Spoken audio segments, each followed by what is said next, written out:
Buenas tardes a todos. Ya hemos dado 2 minutos de cortesía. La puntualidad es algo que a mí me gusta llevar a rajatabla. Pero bueno, 2 minutos, 2 minutos. En primer lugar, agradecer la asistencia de don Miguel Durán, coronel jefe de la base aérea de Armilla, a don Federico González Vico, coronel subdelegado de defensa de Granada, por su asistencia. Agradecimiento a todos ustedes por acompañarnos. Señoras y señores, vamos a iniciar esta tarde, como nosotros solemos llamar, el Año Cultural Aeronáutico que organiza todos los años la Asociación Aeronáutica Andaluza Orión, con motivo del Festival Aéreo. Este año el Festival Aéreo está previsto para el día 25 de junio.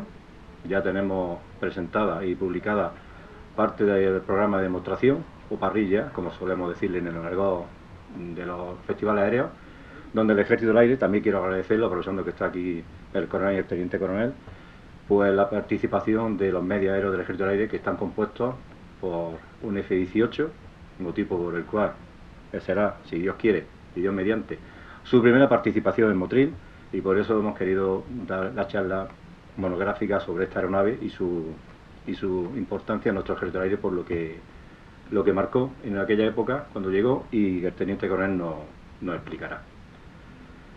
Tendremos también con nosotros este año en Motril pues nuestra queridísima patrulla ASPA, la cual tiene su base en Armilla. Aquí tenemos a su jefe, y para nosotros siempre es un orgullo tener con nosotros a la patrulla ASPA, porque prácticamente son nuestros vecinos y son nuestros amigos, volarán en casa, como se dice vulgarmente. También tendremos la participación de la patrulla, en este caso la patrulla Papea no está creo que en unos campeonatos mundiales fuera, pero bueno, nos hará los saltos en la Escuela Militar de Paracaidismo Méndez Parada de Alcantarilla. O sea que este año el salto paracaidista correrá a cargo de esta unidad emblemática y de las más antiguas que tenemos en España. Prácticamente ha formado a todos los paracaidistas militares de España. Creo que hace 77 o 78 años ya de historia. En cuanto al Ejército de Tierra, pues bueno, en principio estamos esperando confirmación oficial, pero todo vislumbra que también estarán con nosotros. O sea, por la parte militar española, orgulloso y encantado de recibirles. No quiero dilatarme mucho más. Como es lógico, voy a leer brevemente el currículum del teniente coronel don José Antonio García Lafuente. Buenas tardes. Buenas tardes. El teniente coronel nació el 11 de julio de 1975. Está casado y es padre de 2 hijos. En cuanto a cursos militares, cursó la Academia General del Aire desde 1996 a 2001 y pertenece a la 52ª promoción. Tiene el curso de caza y ataque, el curso de seguridad en vuelo, el curso de táctica Leadership Program, el conocido TLP, y el curso de Estado Mayor de las Fuerzas Armadas. En cuanto a cursos civiles, tiene el máster en Política de Defensa y Seguridad por la Universidad Complutense de Madrid y el curso de un enfoque integral de las operaciones de género por la Escuela Europea de Seguridad y Defensa. En idiomas, luego hay un turno de preguntas, lo voy a decir tal cual, si alguien quiere preguntar qué significa, que lo pregunte. Tiene en idioma el SLP 3433 de inglés permanente. Ya hay una pregunta de examen para que alguien quiera saberlo, ¿no? Destino. Con los empleos de teniente capitán, estuvo destinado en la base aérea de Gando, en el ala 46 y en el 462 Escuadrón, de 2001 a 2012. Ejerció los cometidos de piloto de F-18, jefe de escuadrilla y jefe de operaciones. Una vez que asciende a comandante, es destinado al gabinete del GEMA, donde está del 2012 a 2014, donde ejerce de ayudante de campo del jefe de Estado Mayor del Ejército del Aire. Como comandante va destinado a la base aérea de Cuatro Vientos, digamos en empleo administrativo, como de 2014 a 2015 con el curso de Estado Mayor. Como comandante, jefe de escuadrón de mantenimiento, vuelve al ala 46, de 2015 a 2018. Y ya, con el empleo de teniente coronel, es destinado a Digenpol, de 2018 a 2021, analista dentro de su especificación y cometido, era analista de área de crisis, y ya como teniente coronel, actualmente el destino que tiene es en el gabinete del GEMA, como jefe de la Oficina de Comunicación, Protocolo y Relaciones Institucionales del Ejército del Aire y del Espacio. En cuanto a sus recompensas, 5 cruces al mérito aeronáutico con distintivo blanco, en una encomienda y cruz de la Real y Militar Orden de San Hermenegildo, una medalla OTAN por una misión ISAF de 2009, una cruz del mérito de la Guardia Civil con distintivo blanco, una mención honorífica y una felicitación individual del GEMA del año 2023. Entre otras cosas, tiene en su libro de vuelo, su cartilla de vuelo, 2.500 horas, de las cuales, ni más ni menos, 2.000 son en caza F-16, en F-18, en el ejército aéreo conocido como Charlie 15. Por tanto, creo que está motivada su presencia aquí como piloto de F-18. Dicho esto, le doy paso y sin más dilación a nuestro estimado ponente, el teniente coronel Lafuente. Muchas gracias por tu esfuerzo, desplazarte de Madrid, ha llegado prácticamente hace un rato y el esfuerzo ese pues te lo agradezco enormemente que hayas tenido a bien darnos esta charla. Muchísimas gracias por tu... Gracias. Pues todo tuyo. Muy bien. Mis amigos.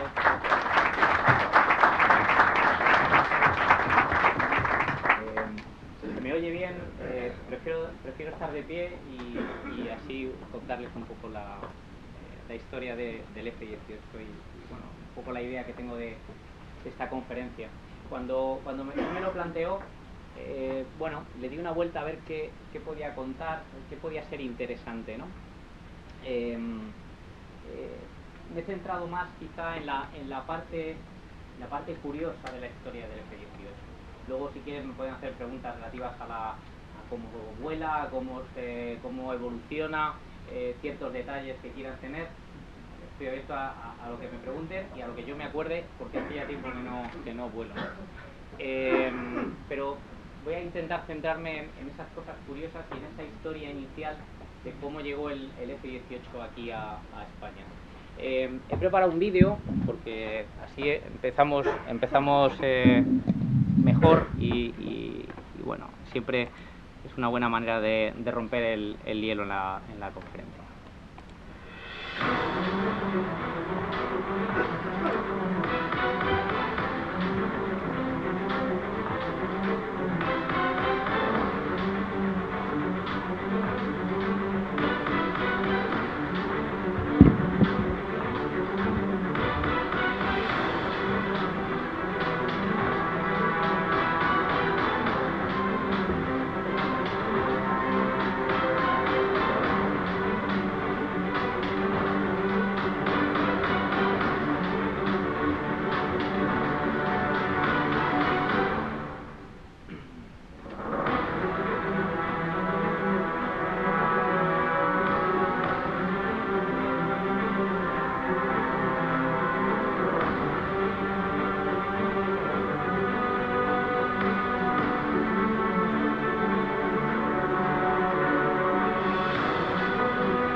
dicen dos cosas de los aviones. Dicen que los aviones bonitos vuelan bien, como es el caso del F-18, y que el jamón serrano y el avión americano. Pero bueno. Bueno.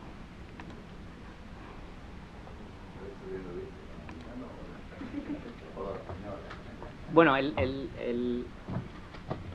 mi experiencia prácticamente durante toda mi vida ha sido en el ala 46. Es verdad que he volado en el ala 12, en el ala 15 por diferentes motivos. En el ala 11 no, porque el ala 11 básicamente, luego lo contaré, pero fueron los aviones que llegaron de Estados Unidos, los CX. Llegaron a Zaragoza, luego pasaron a Morón, estuvieron una temporada ahí, pero fue un impasse hasta que llegó el Eurofighter. Pero he volado prácticamente toda la flota, ¿no? Aunque principalmente el avión CX, el que se compró de segunda mano y que luego comentaré, ¿no? Bueno, la conferencia es muy cortita, son seis partes, seis puntos. Pueden hacerme las preguntas, si me quieren interrumpir yo no tengo ningún problema, si quieren hacerme una pregunta o luego al final, como ustedes quieran. Yo la he dividido en 6 partes, porque no sabía muy bien cómo al principio cómo enfocarla, pero como digo, me voy a centrar un poco en los detalles curiosos de todo esto, ¿no? La primera parte, que es los inicios del programa, de lo que fue el FACA, el futuro avión de combate y ataque, lo que fue el origen, todo lo que es el inicio del programa del F-18 en España. Luego hablaremos un poquito de lo que fue la llegada ya al Ejército del Aire. Veremos un poquito lo que es la evolución del F-18, los primeros ejercicios de operación en el exterior, cuando estuvimos en Bosnia, el Red Flag, que fueron los primeros hitos y los primeros, digamos, puntos más relevantes y challenge que tuvo que asumir el F-18 y el Ejército del Aire. Hablaremos de la llegada del CX, de esos 22 máquinas de segunda mano, que fue muy curioso también. Y luego brevemente contaré lo que ha sido ya la parte final del F-18, lo que es la Medium Life Update o el MLU, con las últimas integraciones, ¿no? Y como digo, voy a tratar de contar un poco las historias curiosas, ¿no? Bueno, vamos a ver si paso a la siguiente. Vale. Vamos a ver los inicios. El programa FACA empezó en el año 78. Yo nací en el 75, es decir, casi hace 50 años. Parece que el F-18 es un avión moderno, pero no. Hablamos del año 78. El Ejército del Aire se plantea, en ese momento en dotación, tiene los F-4 Phantom C, tiene F-5, tiene el Mirage 3 y está empezando a recibir los Mirage F1, ¿no? Y lo que se da cuenta es que los F-4 Phantom son aviones que eran de segunda mano, que venían muchos de la guerra del Vietnam, incluso eran aviones que habían combatido la guerra del Vietnam, estaban muy castigados, bastante obsoletos ya y necesitaban un retiro, ¿no? Los F-5 pasaba lo mismo, era un avión, sí, un F-5, un reactor, pero básicamente llevaba 2 bombitas y un cañón y ya está. Y con eso poco se podía hacer ya, hablamos ya de los finales de los años 70. Entonces llega el momento en que hay que jubilarlos y buscar un relevo, ¿no? Y entonces, por primera vez España se plantea, y el Ejército del Aire, la adquisición y un programa nuevo a elección de ellos, o sea, a elección en ese momento de los que estaban allí en el Ejército del Aire. Todo lo que se había recibido antiguamente siempre era cooperación hispanoamericana, los sabres, en fin, siempre había sido una serie de intercambios, pero nunca había sido un programa propio de decir, vamos a elegir un avión, ¿no? Entonces, hay que sustituir al F-5 y al Phantom, y hay una parte importante. Cuando el Estado Mayor decide sustituir al avión, en ese momento había en el mercado diferentes plataformas. Por una parte, en la parte europea principalmente, luego lo veremos, estaba el Mirage F1 y el Mirage 2000, el Tornado, y por la parte americana pues estaba el F-14, F-15, F-16 y el F-18. Y otro avión muy curioso, que luego les enseñaré una foto, fue un avión que no llegó a construirse, pero que sí voló el prototipo, que fue el F-18L Cobra, y que era un avión muy parecido al F-18, pero que no era navalizado, es decir, no estaba diseñado para aterrizar en portaaviones. La diferencia normalmente si se quieren fijar en un avión que aterriza en portaaviones y uno que no, es el tren de aterrizaje. Si se fijan en un F-16, el tren de aterrizaje es muy finito, parece endeble incluso. Que a nivel del F-18 es un tocho. ¿Por qué? Porque los impactos contra la plataforma del portaaviones tienen que aguantar el tren de aterrizaje, normalmente son muy robustos, ¿no? Bueno, lo que sí se decide es que no podía ser otra aeronave europea, porque de alguna manera lo que son los aspectos logísticos de mantenimiento de una aeronave, el depender solamente de un país te limita. Es decir, si ese país por lo que sea tiene un problema, o esa industria que te ha proporcionado el avión tiene un problema, no tienes una alternativa con la que volar, ¿no? Entonces, lo que se tenía claro es que debía de ser un avión americano, ¿no? Además iba a sustituir una flota americana. Por otra parte, debía ser un avión multirol. ¿Qué significa multirol? Multirol significa que debe tener capacidad para combate aire-aire y aire-suelo. El F-5, que viene ahí la foto, combate aire-aire poco hacía. Tenía 2 cañones en el morro. Yo nunca volé el monoplaza, volé el biplaza cuando hice el curso de caza. Pero básicamente, además lo volé sin modernizar, el biplaza no tenía cañón, pero bueno, el caza tenía dos cañones delante, podía aportar bombas y afortunadamente en punta de plano podía cargar un misil Sidewinder infrarrojo. Pero hablamos de un avión para hacer un combate de los años 50, 60, es decir, sin ninguna capacidad radar, no tenía alertador, en fin, totalmente obsoleto, ¿no? Entonces, el caza multirol lo que permite es combate aire-aire, combate aire-suelo. El Phantom sí que llevaba un radar para combate aire-aire, de hecho, incluso llegaba a lanzar misiles radáricos semiactivos, como el Sparrow, pero hablamos de misiles que un alcance de 6-7 millas, no más, 14 kilómetros, prácticamente visual con el otro avión, ¿no? Se buscaba un avión con muchas más capacidades, ¿no? Luego, otro aspecto fundamental que se planteó es que se quería ser autosuficiente en la parte logística y de evolución del avión, y sobre todo que hubiera retornos para la industria española, desde el punto de vista aeronáutico, claro.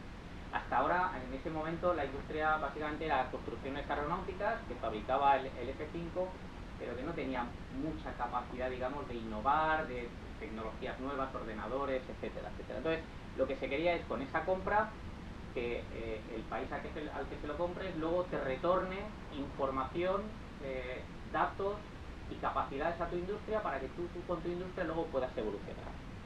Y por último, se buscó la posibilidad, bueno, se valoró que el objetivo eran 144 aviones, 144 que se quedaron en 72, y la mitad, pero bueno, ahora veremos por qué, ¿no? Bueno, esos eran los objetivos. Mira, no pasa nada.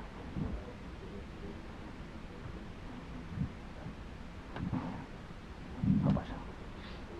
Ahora. Bueno, los inicios, año 78, febrero del 78, lo que se hace es que se crea una comisión, un equipo, el jefe de Estado Mayor manda un equipo a Estados Unidos para que haga una evaluación, ¿no? Y en mayo del 78 van a Estados Unidos un grupo de personas, ingenieros, pilotos, no mucho, para hacer una valoración de qué aviones se podían comprar, ¿no? Inicialmente, como digo, se valoró el F-14 Tomcat, el F-15, el F-18 y el F-16. Y el F-18L, ahora hablaré.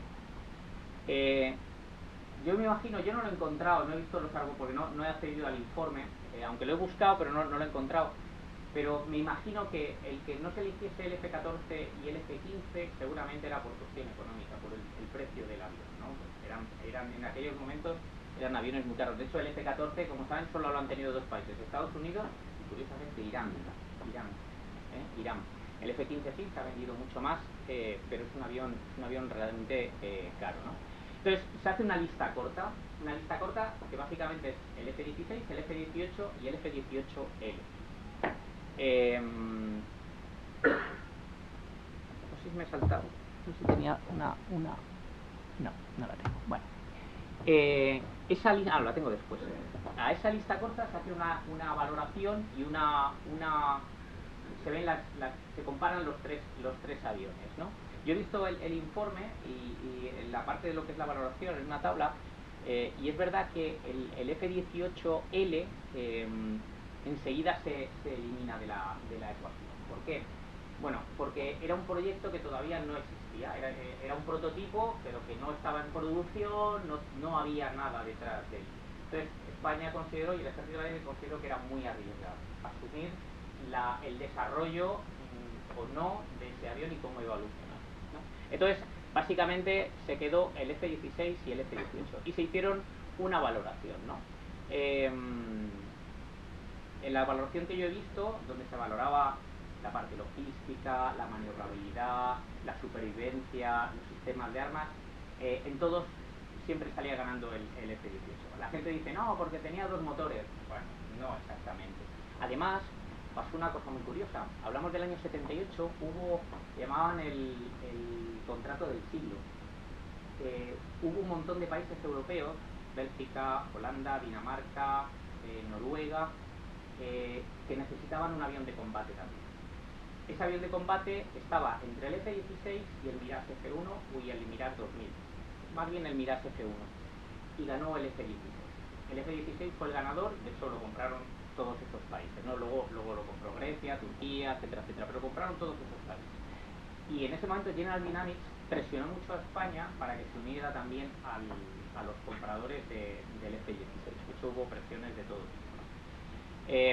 Pero como digo, el informe era claro, el informe claramente era ganador. Es verdad que el precio del F-18 era mayor que el del F-16, y por eso al final se bajó el número de cazas a 96, porque ya se preveía y se veía claramente que era el F-16. ¿Qué sucede en todo esto? Pues lo que suele pasar con la política y estas cosas, que de repente hay otras presiones políticas donde Francia quiere colocar el Mirage 2000. El Mirage 2000 es un buen avión, yo he volado contra él, no en él, pero he volado contra él, y es un buen avión, pero se queda muy lejos de lo que es el F-18, ¿no? Entonces, el Mirage 2000 enseguida queda eliminado. Finalmente, se decide la adquisición y compra del F-18 con un documento de compensaciones industriales, que es lo que le he comentado, y que luego se lo comentaré y profundizaremos en este tema. Y el gobierno autoriza la compra de 84 aviones. Con ya la autorización del gobierno, como digo yo, aparece un paracaidista que fue el Tornado. El Tornado que era una fabricación conjunta entre Gran Bretaña, Italia y Alemania, tenía 2 versiones. Una versión que era solamente aire-suelo, es decir, tenía solamente capacidad para combate aire-suelo y de defensa aire-aire contra una amenaza aire-aire, y luego otro que era solo y exclusivamente de aire-aire, que era el ADV. Uno era el GR, que era para aire-suelo, y el ADV, que era el de aire-aire. Bueno, lo mismo, cuestiones políticas, industria de defensa europea, bueno, yo también he volado contra el Tornado y he visto las capacidades del Tornado, y el Tornado tiene cosas buenas para aire-suelo, es capaz de volar a baja cota pegado al suelo sin que el piloto tenga que volarlo, que lleva un radar de seguimiento del terreno y el avión automáticamente sube y baja en función del terreno. Es más, puede volar en condiciones instrumentales y sin que el piloto vea nada, totalmente a oscuras, y el avión se mueve solo. Entonces te lleva directamente al objetivo y en todo momento va pegado al suelo, ¿no? Pero elige con la versión aire-aire o la versión aire-suelo, o compras 2 aviones para hacer lo mismo, ¿no? Entonces, la evaluación del Tornado directamente fue absolutamente un no, y bueno, nuestros gobernantes de aquel momento pues pensaron que estaba bien tomada la decisión, y finalmente se compró el F-18. El 10 de julio del 86, que me lo decía por aquí el cabo primero que había estado allí, no te veo, perdóname, no lo sé, había alguien que me... aquí.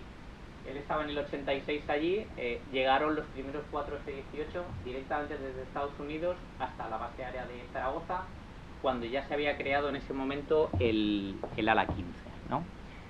Uno de los pilotos era el jefe de Estado Mayor anterior, no el anterior, el general Arnaiz, fue cuando yo estuve de ayudante de él, y él fue el que trajo el avión. Bueno, aquí están los candidatos. Estos son el F-16, F-18. Ese de la derecha del todo es el que digo, que es el F-18L Cobra. Es muy parecido, un poquito más pequeño que el F-18, de una forma curiosa. El Mirage 2000 y el Tornado, ¿no? Este me parece que es el GR, no estoy muy seguro, porque cambia el morro. El ADV es más puntiagudo. Pero bueno, estos eran los candidatos y ganó el F-18. No, el F-18. Esta es la llegada de los primeros 4 F-18, con el comandante Vieira, capitán Arnaiz, que luego fue Gema, el capitán Fernández y el capitán Gil. Nicolás, no sé si tú has coincidido con alguno de estos. Sí, bueno, será Arnaiz. Arnaiz, sí, ¿verdad? Los aviones vinieron directamente desde Estados Unidos con reabastecimiento en vuelo. Todo hay que decir que ellos iban en cabina trasera y los americanos eran los que iban en cabina delantera, ¿no? Pero bueno, ese es el ministro de Defensa de aquella época, Narcís Serra, y fue el que los recibió, ¿no? Pero bueno, ese fue el inicio, ese fue el arranque de esta historia, ¿no? Y llegan al Ejército del Aire y empezamos. Entonces lo primero que se crea es el ala 15, que antiguamente era Grupo 15, tenía C-101, antiguamente había tenido creo que Sabre, y ya se convierte en ala 15. Se generan 2 escuadrones, el 151 y el 152, y empiezan a llegar los aviones. Inicialmente los pilotos iban a Estados Unidos, hacían el curso de instrucción en Estados Unidos y volvían ya capacitados. Los que estaban en el ala iban cogiendo cada vez más experiencia, hasta que hubo un momento en que finalmente empezaron ya a hacer su propia instrucción. A la par, más o menos, no recuerdo el año, creo que fue en el 88, creo que fue 88, ya se dan de baja los F-4 Charlie, y el 121 y el 122 de la 12 se transforman a F-18, ¿no? Igual, los pilotos inicialmente empiezan la transformación y empiezan ya a generarse lo que son las 2 alas de caza con F-18. Los aviones se van repartiendo equitativamente a las 2 alas inicialmente, aunque luego hubo una reestructuración para que el ala 15 tuviera más aviones, porque la unidad, el 153, que luego se creó, fue la unidad, digamos, de transformación de pilotos. Todos los pilotos de F-18, independientemente si iban a Zaragoza o a Torrejón, se formaban en Zaragoza, ¿no? De hecho, yo era canario, me formé también en Zaragoza. ¿Qué supone el F-18? El F-18 supone un cambio radical. Yo lo viví en Canarias. Yo llegué en el año 2001 a Canarias y prácticamente justo se habían ido los F-1 que estaban allí, ¿no? Entonces los pilotos que estaban volando F-1 los convirtieron a F-18. Yo llegué en la segunda tanda, ya había formado pilotos de F-18 y veías que los pilotos anteriores, que eran de F-1, todavía su mentalidad era de F-1 y veías como claramente era una evolución enorme. Es como si ustedes conducen un coche de hace 15 años con sus relojitos y demás, ¿no? Y ahora de repente les sientan y tienen una pantalla aquí enorme, el GPS, el no sé qué, la conectividad, el teléfono móvil. Es algo parecido.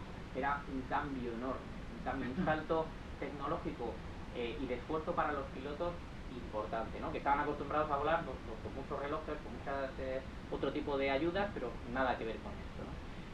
Pero a la vez, si bien es verdad que el avión te ayudaba a volar, el avión prácticamente es muy fácil de volar, el avión es fly-by-wire. Eso quiere decir que, a diferencia de los aviones anteriores, en los que la palanca movía un sistema de bombas hidráulicas, iban a los sistemas de mandos de vuelo y se movían los alerones, ahora ya no.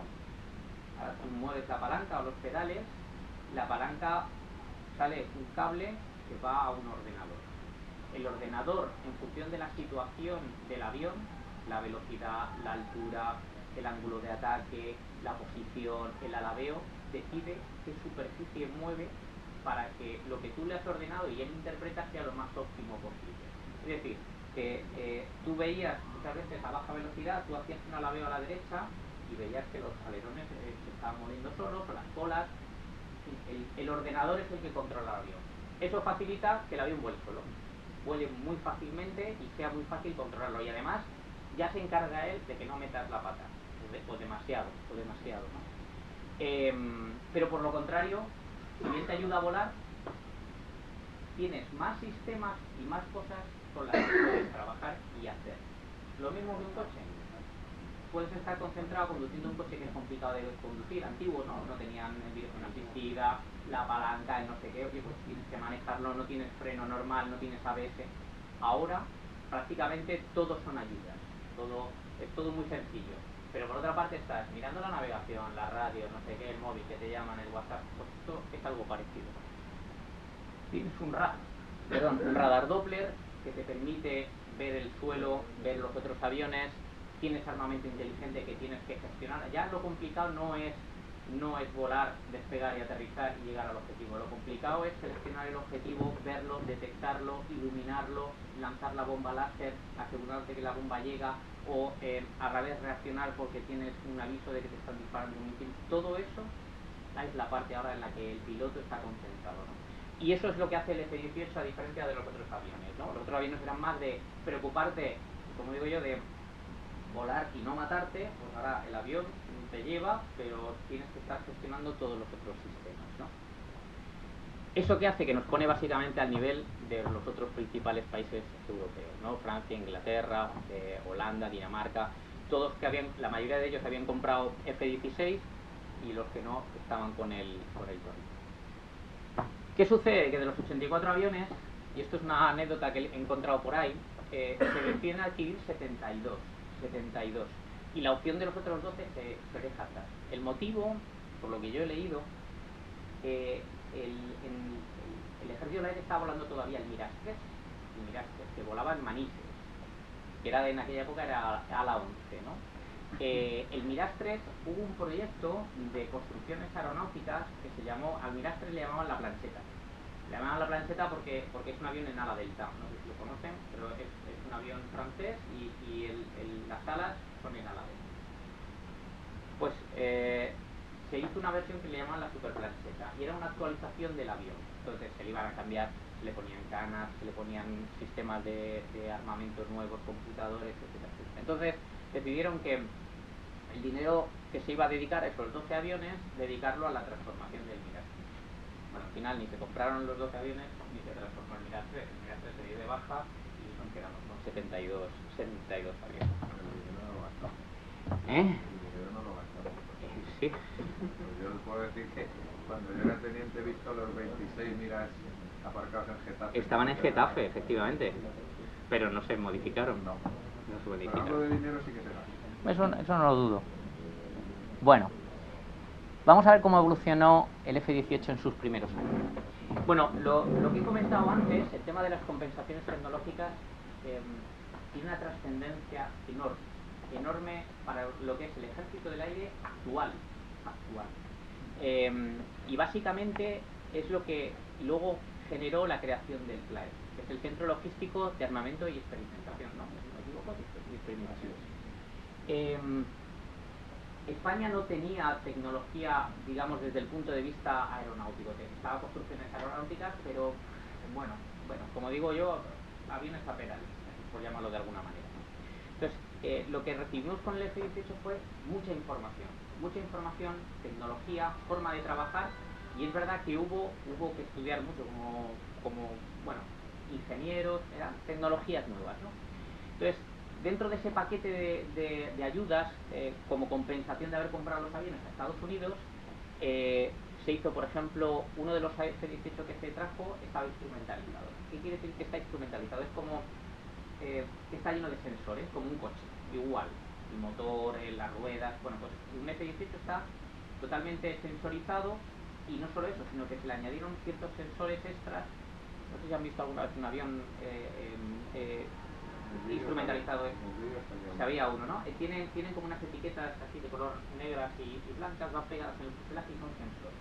Todo eso sirve para esa información, ¿no? Antes se manda en tiempo real a unos bancos que también se compraron, y eso te permite hacer ensayos y pruebas, ¿no?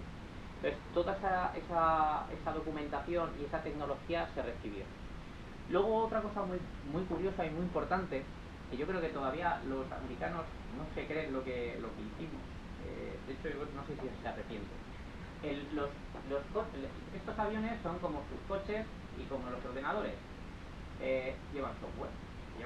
Hablamos que eso que he puesto ahí XN5, XN6 es un computador. El computador que tiene el F-18, o el que tenía, ahora ya no, porque son computadores distintos, está actualizado, pero el computador que llevaban esos aviones, o el que tenía el TX, hablamos de computadores de 64K, lo que tenía el Commodore 64 de los que tenía. Bueno, es lo que llevaba también las naves que iban a la luna. Pero eran computadores muy sencillos, muy básicos, que al final lo único que hacen son sumas y restas, y con eso era suficiente. Pero cargaban un software. Ese software, si tú lo quieres actualizar porque buscas mejoras, te dan nuevos datos, quieres que en el display te aparezca tal información, quieres que te aparezca una pantalla distinta, pues como todo, igual que van en su ordenador y compran las actualizaciones, se las descargan y actualizan el software de antivirus de cualquier programa o ahora de su coche, pues eso pasaba igual y sigue pasando, pero hay que pagarlo. Entonces Estados Unidos te dice, mira, he hecho este nuevo software que mira, te permite todas estas cosas, son bien, por decir algo, y se compra. Lo que se hizo en ese paquete es que se adquirieron los códigos fuentes de los Mission Computers. Los Mission Computers, tanto de armamento como de navegación. Es decir, teníamos acceso a los ordenadores de misión. Yo me imagino, no lo sé, esto un poco, que en aquel momento Estados Unidos, cuando vendió esa tecnología y ese acceso, pensó, yo creo que no. De hecho, Canadá también tenía la capacidad y Canadá tiene F-18, jamás ha elaborado su propio software. Jamás. Eso que nos permitía a nosotros acceder directamente a los ordenadores. Como si a ustedes les permiten pues yo me codifico, yo me hago. Bueno, pues eso fue un avance enorme. Eso tiene una trascendencia tan grande como que ahora en el Eurofighter Eurofighter, el F-1, en todas las aeronaves en las que tenemos acceso a los Mission Computers, tenemos la experiencia y la capacidad de poder tocar el software. Eso fue un avance enorme. Pero no solo eso, no solo es el software propio del avión, es la integración del armamento. Si se piensan que lanzar una bomba o lanzar un misil en un avión es colgarlo y el piloto aprieta el botón, así no funciona nada. Al avión hay que decirle lo que le está subiendo para que lo identifique y diga, sí, me está subiendo tal cosa. Vale, pues la cinemática de la bomba, las capacidades de la bomba, la aerodinámica de la bomba, el cómo vuelo yo con eso colgado aquí debajo, lo que le voy a representar al piloto para que el piloto sepa cuándo tiene que lanzar la bomba o el misil. Toda esa información hay que decírsela al avión y eso hay que programarlo. Si no tienes acceso a esa información y no tienes acceso a los computadores, no pasa nada. Mire, Estados Unidos, quiero integrar este misil. Estupendo, son 10.000. Y eso sí te lo quiero hacer, porque a lo mejor no te lo quiero hacer. Decisión mía. Entonces, de repente España tenía una libertad enorme para integrar armamento. Algo que ningún país normalmente suele hacer o puede hacer. De hecho, hemos integrado hasta armamento a los israelíes. Hemos hecho pruebas y hemos integrado un armamento para que luego te dices, toma, este es el software y tú luego si quieres lo vendes. O sea que hay capacidad de hacer eso. Eso es algo que muy poquitos países pueden hacer, ¿no? Les cuento, por ejemplo, otra anécdota, y es que nosotros cuando volábamos decíamos, nos gustaría que tal información aparezca en el display. Se hacía una solicitud, se mandaba al CLAES, el CLAES recopilaba de todas las unidades y se lanzaba un parche, como un parche de ordenador. Igual, el parche se descargaba en los Mission Computer y a partir de ese momento teníamos esa información en los aviones. Eso es un alucine. Estados Unidos normalmente tardaba una media de 3 a 5 años en lanzar un parche. Nosotros, año y medio, 2 años. Incluso a veces menos tiempo. Entonces, eso es algo que nos ha permitido evolucionar mucho el avión, ¿no? Eso hace que se cree el CLAES, como digo, que es una unidad de experimentación con pilotos de ensayo Y eso hace que finalmente, en el año 1992, se hace la primera actualización de computadores y cableados, lo que se llama un retrofit. ¿Qué se hizo? Los aviones, esto son anécdotas, si les aburro me lo dicen, y son cosillas. Los aviones no son todos iguales. Pasa como los coches. La primera versión del coche, cuando sale, es la V1, pero después de 2 años ya tienen la V5, que incorpora todas las mejoras que han visto de los truños que han metido en las otras versiones, ¿no? Pues en los aviones pasa igual. En los aviones la primera versión es la versión V1, pero el avión evoluciona. De hecho, a lo largo de su vida, bueno, ¿qué les voy a contar? El F-16 van por la bloque 70. Bloque 70. La primera versión era el bloque 10. O sea, llevan versiones y actualizaciones, no tienen nada que ver el avión de ahora con el de hace 40 o 50 años. No tiene nada que ver, ¿no? Pero dentro de lo que es el software pasa lo mismo. Y en la estructura pasa igual, ¿no? Entonces, lo que se vio es que había aviones que venían con computador XN5 y otros con computador XN6. El XN5 era un computador muy básico que permitía un software muy básico. Básicamente el que llevaba es la 89, la versión OFP, lo he puesto ahí, es Operational Planning, no me acuerdo. Bueno, es el software, la versión de software que lleva. Llevaba la 89 Alpha y luego la 89 Charlie, pero ya no permitía crecer. Lo que se hizo fue en todos los aviones meter el ordenador, el XN6, ¿no? Y eso ya estandarizó toda la flota. Se metió cableado, se actualizó todo por dentro, y eso permitió luego, en ese retrofit, que se hiciera el primer desarrollo nacional de un software, que fue la OCP 94 ECO. 94 fue en el año 94 y es de España. Eso se implementó en toda la flota y cambió totalmente lo que era la cabina del F-18, en lo que es el software, lo que ve el piloto.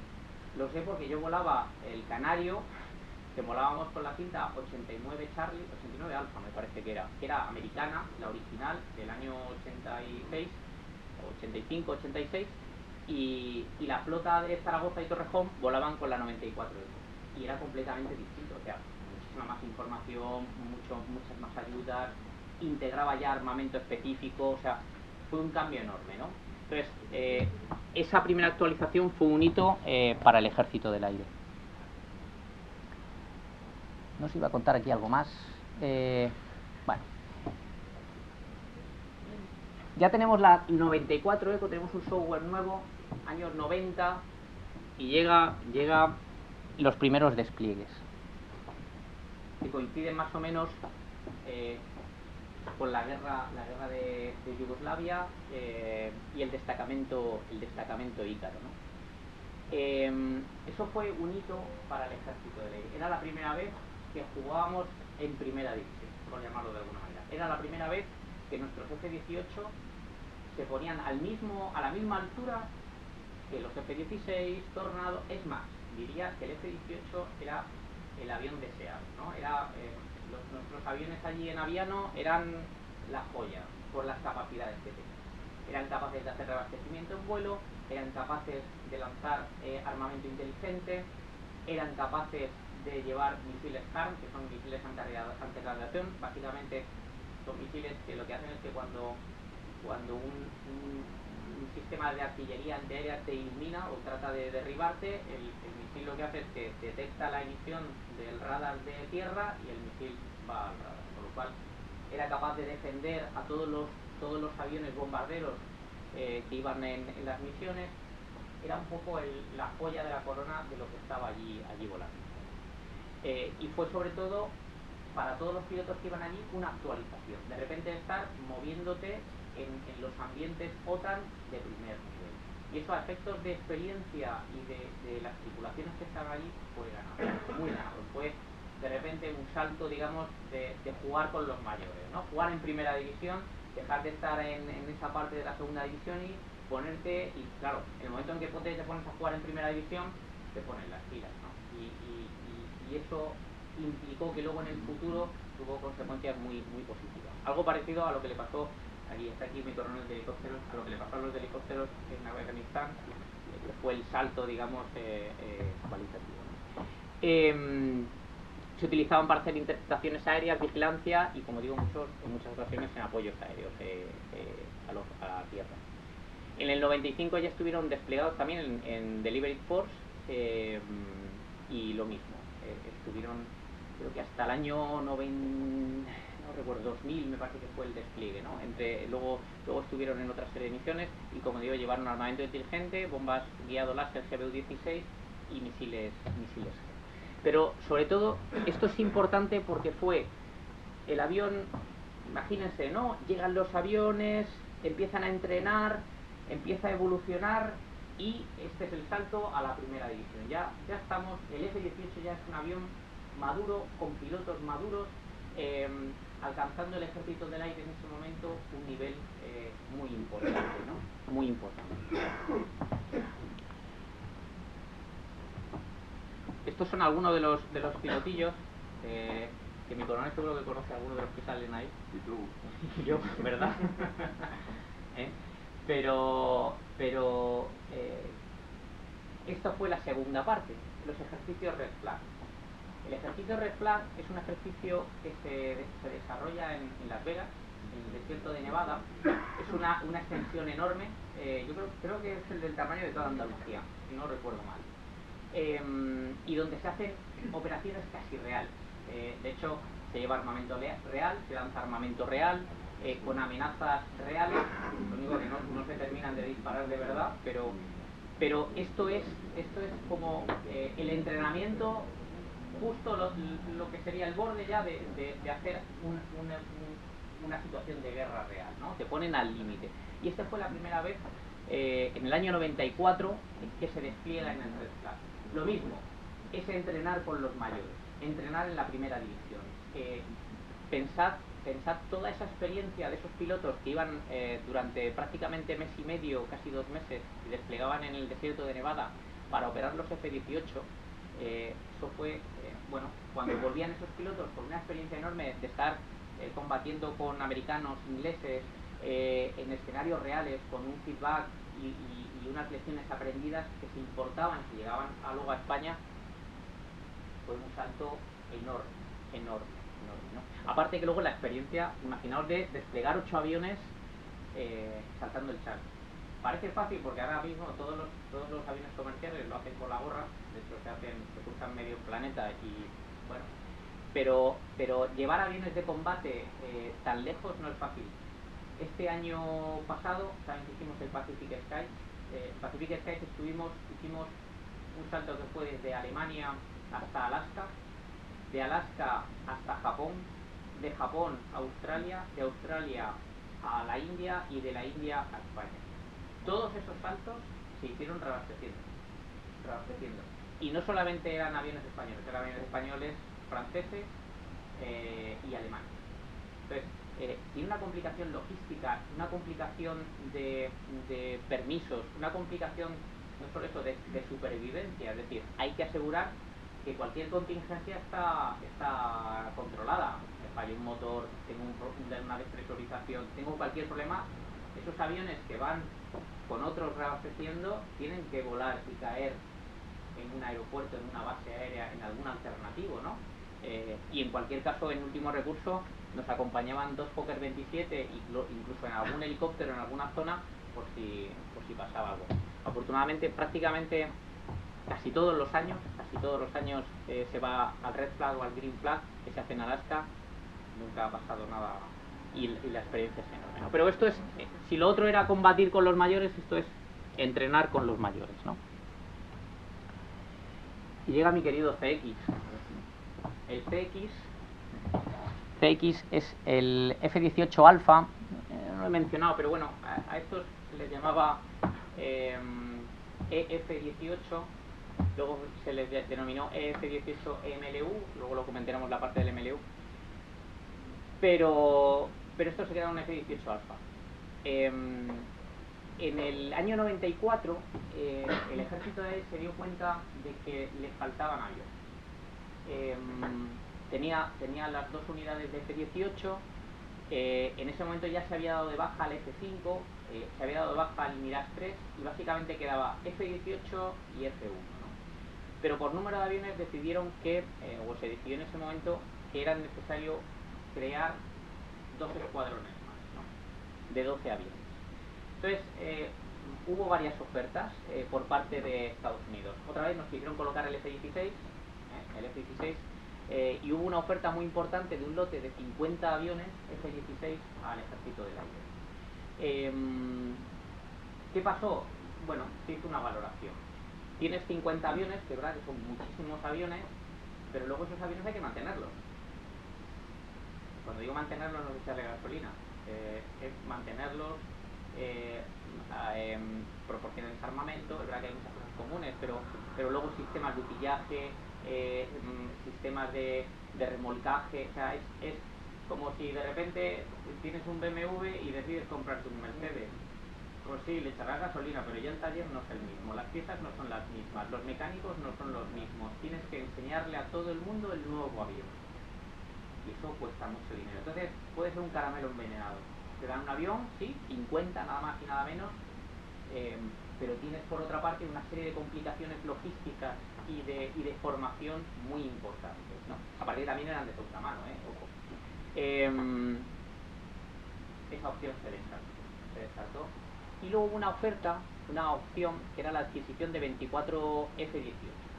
Estos F-18 había de dos tipos, porque Estados Unidos seguía volando el F-18, evidentemente, lo utilizaban y lo siguen utilizando los marines y la US Navy, ¿no?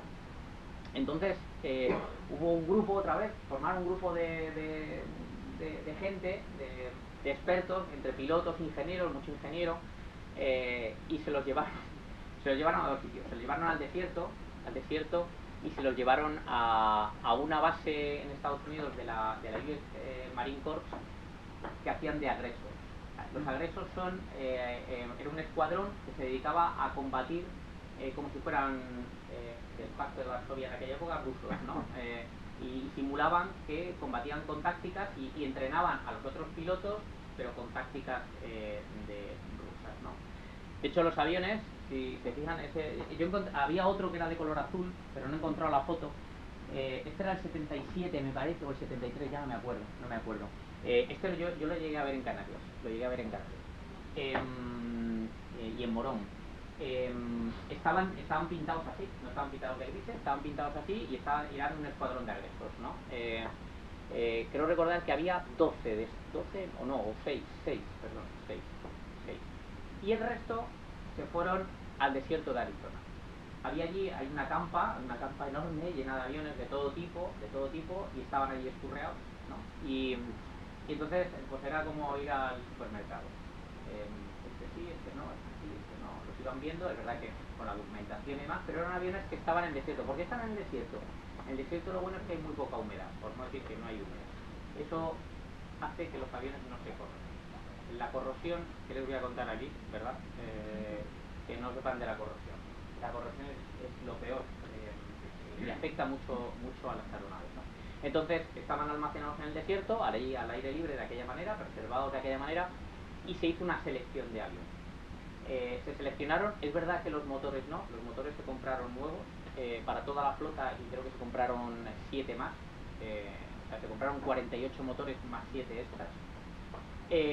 Y lo que se hizo fue comprarlos, no recuerdo el importe, lo tengo por ahí apuntado, está en millones de pesos, o sea que ahora ya seguramente será una barbaridad más. Y bueno, se analizaron cada uno de los aviones. Casi todos los aviones tenían unas 3.000 horas aproximadamente, unas 3.000 horas. Normalmente los aviones tenían de fabricación, tenían una vida media de unas 5.000, con lo cual le quedaban entre 1.500 y 2.000 horas, ¿no? Yo en la documentación he encontrado que tenían hasta 4.500, pero luego también en otros papeles he encontrado hasta 5.000, ¿no? La realidad es que yo vuelo aviones con 5.900 y algo, 6.000 fue lo que ha dicho Malov, que ya no se vuela más, ya está. Esos aviones, lo que se hizo fue, se llevaron todos a un sitio en Estados Unidos y se hicieron todas las reparaciones. Básicamente se les puso otra vez todo, se montaron enteros, se cogieron los aviones, se llevaron a España. Y llegaron de aquella manera, ¿no? Llegaron de aquella manera. Todos los aviones, como digo, tenían computadores XN5 y la OFP era la 89 Alpha, era una versión de software muy antigua. Y bueno, llegaron inicialmente a Zaragoza. Zaragoza había sido originalmente, cuando llegó al principio, la flota básica, le llaman la flota básica a los 72 aviones que se compraron. Luego estos serían los 24 siguientes. Llegaron a Zaragoza y allí en Zaragoza tenían la experiencia de haber recibido inicialmente toda la flota de F-18. Entonces se mandaron inicialmente allí a Zaragoza para que, una vez que llegaban de aquella manera, chorreando de todo, pues ya se les pusiera un poquito en condiciones, ¿no? En condiciones. Para después mandarlos a la base de Morón. Al ala, en aquella época, 21. Todavía no era ala 11, ala 11 fue después. En el ala 21 en Morón se volaba el C-101, como vamos, bueno, voy a acabar. Volaban el C-101. Básicamente porque había estado volando el F-5, el F-5 se dio de baja y los pilotos que estaban allí pues dijeron, bueno, se llevaron un C-101 de la base de Salamanca y volaban C-101. Entonces empezaron a llegar los F-18 y fue una época dura, muy dura para el escuadrón que estaba allí. Yo recuerdo, yo ya estaba en el año 99, 2000, estaba haciendo el curso de caza y hicimos algún disimilar con F-18 y aterrizábamos de vez en cuando en Morón. Y en aquella época al ala 21 le llamaban, y al escuadrón, el 211 le llamaban el escuadrón digital, porque tenía o un avión operativo o 0 aviones operativos. O sea, no daba para eso. Fue duro para ellos, porque aparte que eran primero que recibieron aviones nuevos, eran mecánicos que no tenían experiencia en F-18, que se les formó y demás, pero los aviones estaban muy mal. Habían estado mucho tiempo parados. Entonces, ¿qué se hizo? El Malok decidió hacer una cosa. Se volvieron a llevar a Estados Unidos. Cogieron todos los aviones, poco a poco, y se llevaron a Estados Unidos. Y lo que se hizo fue, se contrató lo que le llamaron el MCAP, que era mantenimiento, corrosión, pintura y estructura. Básicamente, chapa y pintura. ¿Por qué digo esto? Porque, como ha dicho antes cuando me ha presentado, fui jefe del escuadrón de mantenimiento del ala 46. Y me los conozco muy bien. Bueno, se llevaron a Estados Unidos y lo que se hicieron fue eso, chapa y pintura. Se trató de quitar sobre todo mucha corrosión, de pintarlos otra vez, en fin, dejarlos lo mejor posible. Y ya en ese momento ya se había decidido que el ala 21 de Morón iba a dejar de ser ala 21 para convertirse en ala 11 y recibir los futuros Eurofighter. En aquella época ya el Eurofighter estaba a pocos años de llegar. No recuerdo la fecha, 2004, 3, 4, 5 los primeros, bueno, por ahí. Pero ya se decidió que Morón iba a ser una unidad de Eurofighter, había que preparar las instalaciones para el Eurofighter y los F-18 que estaban allí se iban a llevar a Canarias. El F-1 que estaba en Canarias, todos los F-1 que estaban en ese momento en Albacete y en Canarias se iban a juntar todos en Albacete, porque además coincidía con su MLU, que modificó el avión, el F-1. Esto es otra historia para que llames a un pilotillo de F-1. Y lo que se hizo fue, todos los F-1 que estaban en Canarias se llevaron a Albacete y los F-18, estos, conforme llegaban de Estados Unidos de hacer su NCAP, los llevaban a Canarias. Bueno, y llegaron a Canarias. Y yo recuerdo yo ya era un tenentillo recién llegado, que los aviones llegaban impolutos, o sea, preciosos, limpios, las cúpulas perfectas, ni la rayadura, la pintura perfecta, todo estupendo. Esto es como lo del mecánico este de internet, que le mete la maquinita y te empieza a chivar todos los fallos. Por fuera el coche está estupendo, pero le metes y resulta que el cuenta kilómetros está disparado, que tiene fallo de no sé qué, fallo de no sé cuántos fallos. Bueno, pues llegaron los aviones y llegaron, pero luego abrías y te encontrabas las sorpresas.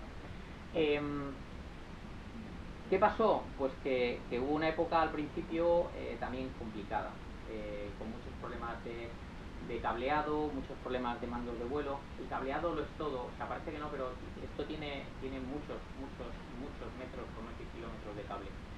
¿Qué sucede? Que cualquier cortocircuito, cualquier cosa te vuelve loco, porque te sale un aviso que no tiene nada que ver, que no. Luego la experiencia al final hace que me encuentre las cosas, pero generaba muchos problemas, ¿no? Entonces, en el año 2001, el ala 46 recibe el primer CX, ¿no? Se llama CX porque era el programa CX, realmente era el F-18 Alpha, y llegaron 22 aviones. Los otros dos que faltaban, uno se snafró, creo que, no sé si fue a Morón, una salida de pista, y el otro no recuerdo muy bien qué le pasó.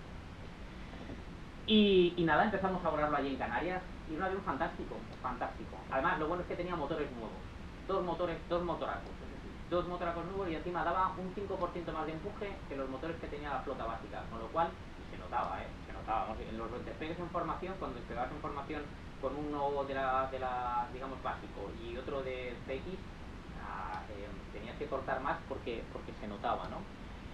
Pero no tenía nada más. Era un avión muy bonito, sin extras. Es decir, tenía un radar, era el mismo radar que el de la flota básica, pero por dentro el software era del año 80 y poco. Entonces, tenía muchas limitaciones. No podía llevar mucho armamento que sí que llevaba la flota básica, no tenía ayudas que sí que te daban los aviones de la flota básica con el software que el 04 evolucionó. O sea, perdón, el 94 evolucionó y luego salió la versión 96, luego la 04, la 04, 06, o sea, ya empezaron a salir más software distintos y con más actualizaciones, ¿no? Entonces, nosotros seguíamos teniendo la 89 Alpha y no te ayudaba, en cabina no te ayudaba mucho. Pero, y aquí otra vez está la máquina de pensar española. Claro, el problema era que nuestros aviones tenían la versión o el computador XN5. El primero que hemos dicho que luego en la flota básica se pasaron todos a XN6, pues nosotros montábamos un XN5. Y entonces dijimos, coño, pues vamos a comprar computadores XN6. ¿Y qué dijeron los americanos?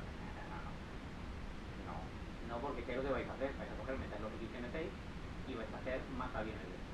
Entonces nos dijeron que no había disponibles, se trataron de comprar a Canadá tampoco, a Australia también, y no hubo manera.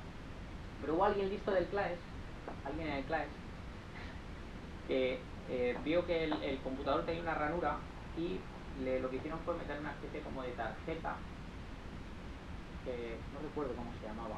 ¡Ay! Se me ha olvidado. No sé si lo tengo por ahí apuntado en la siguiente traza. Bueno, le pusieron una tarjeta que permitía cargar la 94 Eco. Entonces, pasamos de no tener absolutamente nada a poder montar FLIR, poder lanzar, FLIR es el designador láser, poder montar FLIR, poder lanzar bombas inteligentes, poder montar armamento como el Harpoon, HARM no, creo que el HARM no lo podíamos montar, AMRAAM tampoco lo podíamos, pero sí lo podíamos simular. O sea, de repente teníamos un montón de cosas.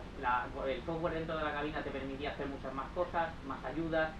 Un cambio, creo que era canario, o sea, fue un salto enorme, ¿no? De hecho, incluso se compatibilizó la cabina para gafas de visión nocturna y podíamos volar con gafas de visión nocturna. De repente un avión que le llamaban el hierro, porque era un hierro, nada más, un hierro, de repente pasó a ser, oye, un F-18 que era por lo menos capaz de hacer cosas que el F-1 ya no podía hacer, ¿no? Que ya no podía hacer. Fue un salto enorme, y os diré que he estado en unas cuantas reuniones en Estados Unidos de mantenimiento y demás, y alucinaban con que siguiéramos volando estos aviones. Alucinaban. Es más, los aviones tienen lo que se llama el número el 1, ¿no? Que es como el número de bastidor, ¿no? Encontré una página web, que luego no la he encontrado, maldita sea.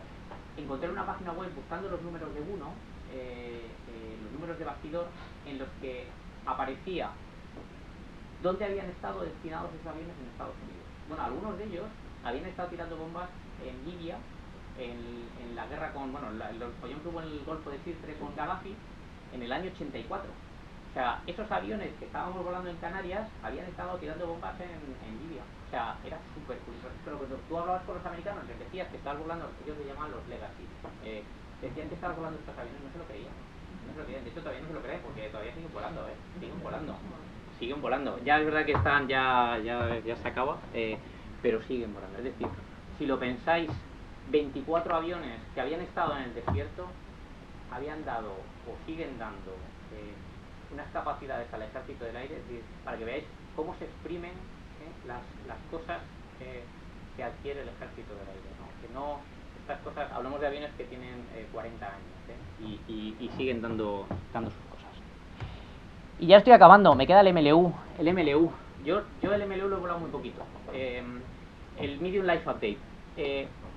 No tiene nada, o sea, la cabina del MLU ha cambiado totalmente.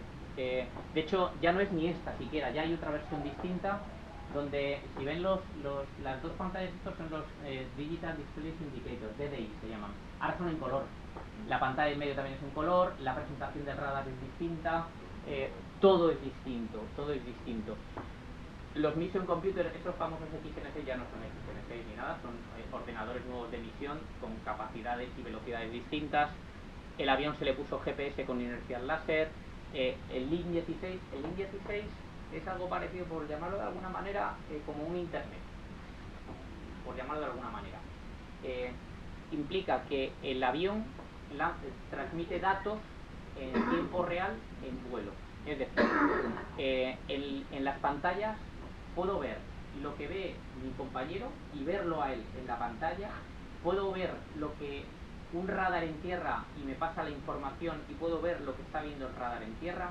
Puedo ver si mi compañero le ha puesto un misil a un objetivo y yo puedo estar de espaldas al objetivo y puedo ver que le ha disparado a mi compañero que viene en sentido contrario y le ha puesto un misil al otro. Y yo estoy de espaldas sin que mi radar... Es al final información, gestión de la información. Toda esa información la da el Link 16. Es entrar en una red. De hecho, ahora, si no tienes Link 16, dicen no net, no play. Si tú no entras en la red, directamente estás fuera. Porque además, eso evita, digamos, el blue on blue, ¿no? El derribo de compañeros tuyos por compañeros tuyos. Gafas de visión nocturna, por supuesto, y luego una cantidad de integración de armamento nuevo como el Iris-T, que es un misil infrarrojo, ya iba a decir, más allá del alcance visual. El Taurus, que es un misil aire-suelo estratégico que alcanza distancias enormes. Versiones modernizadas del AMRAAM para combate aire-aire, y luego una panoplia de armamento láser de todo tipo, ¿no? De hecho, ahora lo que se ha integrado ya es el casco. El casco ya no es... Bueno, se sigue volando con este casco, pero ahora ya llevamos un H... Este es HMS realmente. Básicamente es una parte donde tienes un visor aquí y tienes la información de todo lo que ve el avión, ¿no? Es decir, tú miras al suelo y ves el objetivo, miras allí y ves el otro avión. O sea, te permite unas capacidades enormes. No es el del Eurofighter, pero prácticamente lo mismo y en algunas cosas incluso mejor, ¿no? Este es el F-18 que tenemos ahora. ¿Qué sucede? Lo he comentado antes que teníamos acceso a los Mission Computer de armamento, navegación. Hay dos cosas a las que nunca jamás hemos tenido acceso. Uno, al ordenador de mandos de vuelo. Nunca hemos tenido la gestión de las capacidades de vuelo del avión. También es una parte muy compleja y complicada que yo creo que tampoco hubo en su momento interés. Y la segunda es el radar. Nunca hemos tenido acceso al software del radar. El radar al final también, si mejoras el software, te permite que el radar vea mejor, etcétera, etcétera. Se compró la última versión, sé que se instaló, bueno, pero al final el radar ya se ha quedado un poco viejito y no son los radares de ahora. Esas son las dos únicas cosas a las que no se ha tenido acceso, y al radar es la única parte del hardware del avión que no se ha tocado. Y ese es ahora mismo el avión que tenemos y que nos durará hasta que se sustituya por lo que se decida sustituir, que todavía no se sabe. Se van a comprar más Eurofighter, pero la idea del F-18 es sustituirlo por otra cosa que todavía no se ha decidido. Y esta es mi historia. No sé si les ha gustado o no. Y ya quedo para sus preguntas, si las tienen, lo que quieran. Yo quería hacer una pregunta, pero ¿Un avión seguro? ¿Es un avión seguro? Es una madre. Es una madre. Para mí, yo he volado Eurofighter, no he volado, he volado en cabina trasera porque nunca he sido piloto de Eurofighter. Pero es un avión cómodo, la cabina es amplia, no es la cabina en F1, te ayuda mucho. No he comentado de las personas del avión. El avión tiene dos ventajas respecto al F-16, por ejemplo. El F-16 tiene un giro muy rápido, es capaz de meter 9 Gs, el F-18 no, 7 Gs y media, por ahí, 8 como mucho, y igual lo pasas de Gs. Pero a baja velocidad es único. O sea, no tiene limitación de ángulo de ataque. Es capaz de volar con el morro muy alto, ¿no? A muy baja velocidad, mientras que otros aviones se caen. Y eso es una ventaja en combate cerrado. Y cuando te hace alguna cosa rara, enseguida te recupera. Hubo una versión de software de mandos de vuelo que vino en el año 2006. El avión tenía tendencia a hacer una cosa que se llamaba el falling leaf, era caer como una hoja. En ciertas situaciones de baja velocidad y morro muy alto, el avión entraba en fuera de control y empezaba a hacer así, ¡pum! Y caía así como una hoja. Entonces te bajaba el morro, parecía ya que iba a recuperar y otra vez te levantaba el morro. Entonces soltabas la palanca, te bajaba otra vez, pom, te pegabas unos cuantos campanazos, pero no campanazos así con el morro bajo, sino que te levantaba mucho el morro y volvía a caer. Se llaman eso, falling leaf, como si cayese una hoja. Y luego daba nuevamente un giro por pérdida y recuperaba. Pero podías perder de 10 a 15.000 kilos. Eso se resolvió simplemente con un software Flash. Y a mí todas las perrerías que he hecho y he sido solo display, siempre me ha perdonado. Estuve haciendo una exhibición en Canarias, en la bahía de Gando, justo ahí. Tuve un doble fuego de motor en la pasada a vuelo lento. La pasada a vuelo lento que hace el F-18 en su exhibición es muy bonita porque pasa justo donde está el público, pasa con el morrete alto, y cuando llega a la altura de la presidencia metes máximo posquemador. Aquí vas con el motor cortadito, tienes un motor de sobra. Y cuando llegas a la altura donde está la presidencia del público, metes máximo posquemador, mantienes el morro alto y cuando llegas, no recuerdo más, 160 nudos, levantabas el morro a la vertical. Aquí luego ya caías, ¿no? Y salías, quedaba muy bonito. Justo al meter el máximo posquemador en los dos motores y con el morro alto, se incendió el motor izquierdo y luego se incendió el motor derecho. Y estaba pues 400 pies, 500 pies más o menos. Gané altura, el avión cayó. Es verdad que no corté motor, pues si hay fuego, pero es que si corto motor me voy al agua. Es los dos motores el máximo posquemador. Salí y a 200 pies ya más o menos recuperé el avión, subí, aquí ya sí quité los dos posquemadores, bajé el tren, plaf, bajé el gancho, le dije al de la torre que iba a enganchar cable y aterricé, enganché el cable, abrí la cúpula, me bajé y me fui caminando. El avión en una maniobra anterior, el tubo que digamos que gestiona el posquemador se había arrancado como una lata. Había salido todo un tubo por detrás del posquemador y entonces realmente no había pasado nada, simplemente había salido la chapa. Cuando metí el posquemador, la llama, lo que hace ese tubo es centrar la llama. ¿Qué ocurrió? Que la llama salió por dos sitios. Entonces, realmente el motor no estaba en llamas, simplemente era la llama del posquemador que perforó el fuselaje, los detectores de fuego sí que detectaron el fuego y además perforó la mampara del otro motor y entonces los detectores de fuego del otro motor detectaron también el fuego. Hubo daños estructurales, pero el avión al cabo de unos cuantos meses volvió a volar. El avión me sacó, es verdad que tenía la mano aquí para tirar ya de la anilla, eso es cierto. Pero el avión me sacó. Es un avión que vuela muy bien. Tenemos la experiencia de un piloto madrileño que murió en Gando en un ejercicio de vuelo. Bueno, hubo un roce entre ellos y murió él como consecuencia del porrazo que se pegó en la cabeza cuando le cogieron. Sí, creo que sé quién es. Vamos, no lo conocí ni coincidí, pero estaba ahí. Yo creo que siempre yo con Sí, conocí. Estaba yo, soy secretario de la Vicepresidenta. El 12 de Panza contra el timón de Tola. Ya de nosotros en el año que fue en el 2007-2008 tuvimos también otro choque de 12 F-18 y además fue a 30.000 pies y sobrevivieron los dos pilotos. O sea, yo creo que chocaron, pero no tocaron cúpulas y los dos pudieron llegar. En este caso se dispararon, pero Miguel Ángel Pérez Moreno, con mala suerte, que tenía la cabeza avanzada y se dio por la parte encima de la grilla. Estaba inconsciente y la misma cinturilla del cinturón lo tiró para abajo. Salieron dos radiobalizas, una intermitente y otra fija, que es lo que Sí. Y en la venta 79 de Canales. Yo quería hacer una pregunta, ¿no? Sí. Yo sé que lo conoces. ¿Qué diferencia hay entre el F-18 y el Super Hornet? Bueno, recientemente he leído algo. El Super Hornet es más grande, bastante más grande, de hecho tiene una superficie más, o sea, mejor, un anclaje más para armamento. Es una evolución del F-18. Es algo más parecido al Tomcat en el sentido del tamaño. Tiene más empuje, tiene más capacidad de combustible sobre todo, porque el F-18 se les quedaba corto, por lo que yo he leído, se les quedaba corto en alcance y necesitaban mucho de reabastecimiento en vuelo para las patrullas, digamos, defensivas del propio portaaviones. Pero en este artículo que leí hace poco, lo que leí es que a los pilotos les gustaba más el Legacy. Y de hecho, los Blue Angels siguen volando Legacy. Ya. No lo han cambiado. No cambia el tema. Pero porque ya no quedan Legacy. Por eso.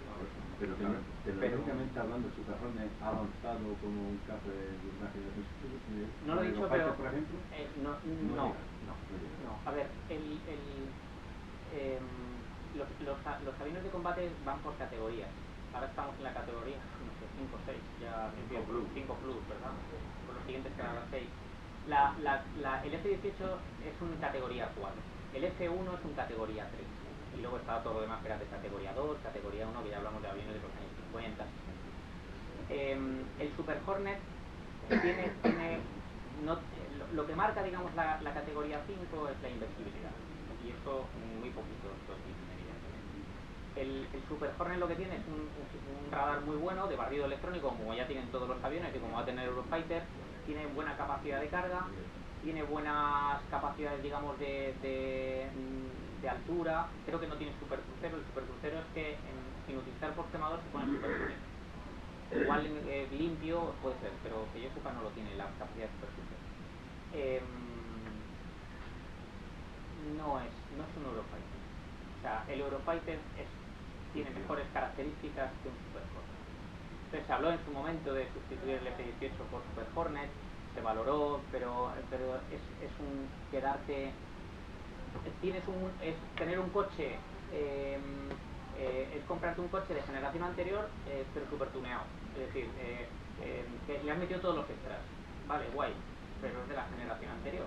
Entonces tienes la opción de cogerte la generación nueva, que tiene nuevas capacidades, nuevas cosas, menos tuneado, es decir, pero que en el futuro vas a poder colocarle más cosas. Entonces yo te diría que ahora mismo comprar un Super Hornet es un error enorme, no merece la pena.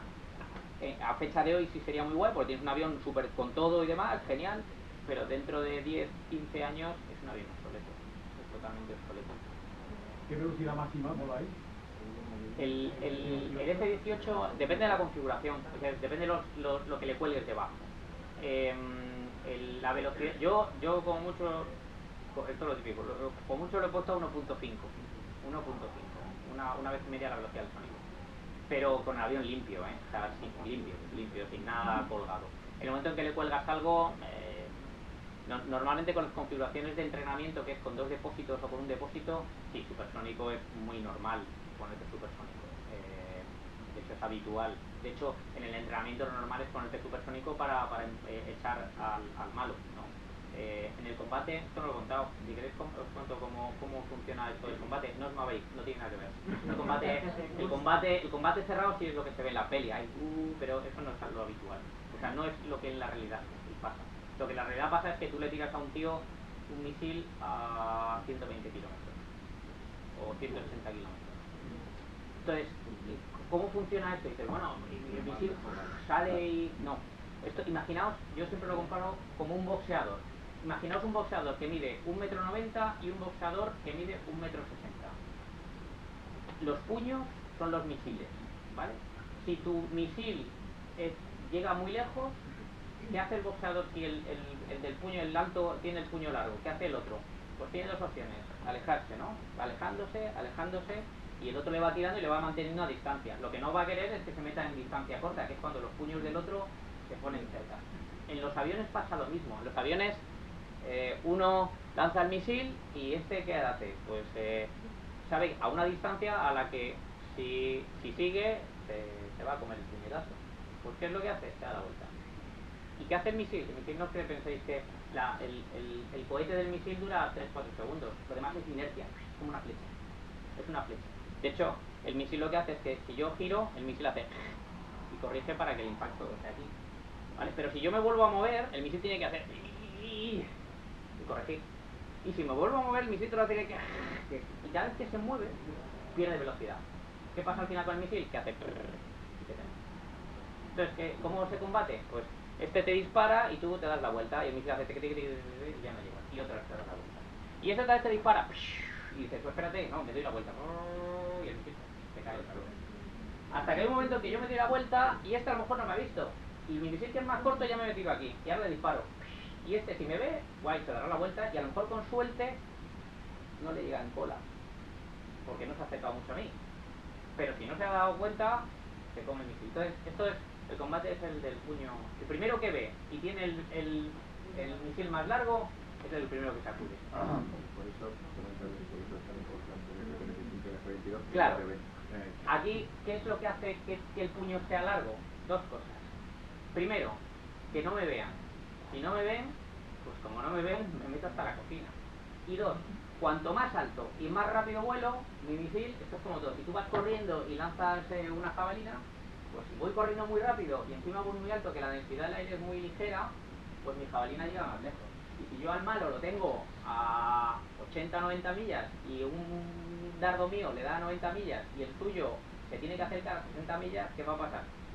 Pues que lo mantengo siempre a distancia.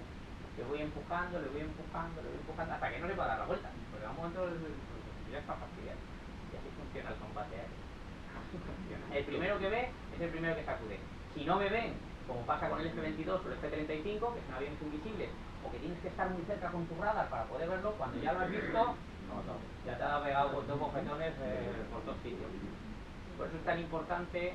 Por eso, como decía, tú puedes tener un avión, sí, muy bueno, muy completito, pero si el otro sacude más lejos, estás fastidiado. Hay tácticas de todo, se vuela alto muy rápido y entonces el que viene delante, tú vienes muy alto muy rápido y dices, ostras, este tío me va a sacudir, entonces te das la vuelta y huyes. Claro, no te vas a ignorar, ¿no? Como todo. Sí. ¿Habláis de maniobras? ¿Habláis entre los españoles en inglés y usando un sistema internacional o...? No, habitualmente los aviones llevan dos radios, dos canales de radio. Puedes hablar por una radio o por otra radio. Hay una radio que es entre los pilotos que vuelan dentro de la misma formación, ¿vale? Entonces, si tú vuelas con aviones extranjeros, lo que sucede es que tú con tu punto, con tu wingman, hablas con un canal y hablas de lo que sea. Si llevas 4 aviones, pues hablas con los 4 aviones de lo que sea. Si llevas 6. Y luego aparte con la otra comunicación, con el otro canal, hablas con el resto de los aviones que están haciendo. Entonces, entre nosotros hablamos en cristiano. Pero cuando vuelas en formación, o sea, hay de otros países, las comunicaciones para todos sí que se hacen con el controlador de tierra, con el agua, todo también. Lo del nivel de inglés, el 3, 3, 4 es lo que entiendo, lo que no entiendo y lo que... ¿Cómo se hace invisible? ¿Qué es lo que tiene? ¿Qué es lo que hace que no se le ve? El radar lo que hace es que manda una señal, ¿vale? Unas ondas que luego rebotan en el otro avión y lo recibe mi receptor que está puesto. Pues lo que hacen esos aviones que son invisibles es que cuando llega la señal del radar, primero en vez de rebotar sale como disparada y segundo encima la propia superficie del avión absorbe esa energía, con lo cual tu radar no recibe el feedback, no recibe el rebote, si lo tienes como los murciélagos. Ellos rebotan y reciben, pues el problema es que la pared donde rebota la señal no rebota, entonces no ves nada.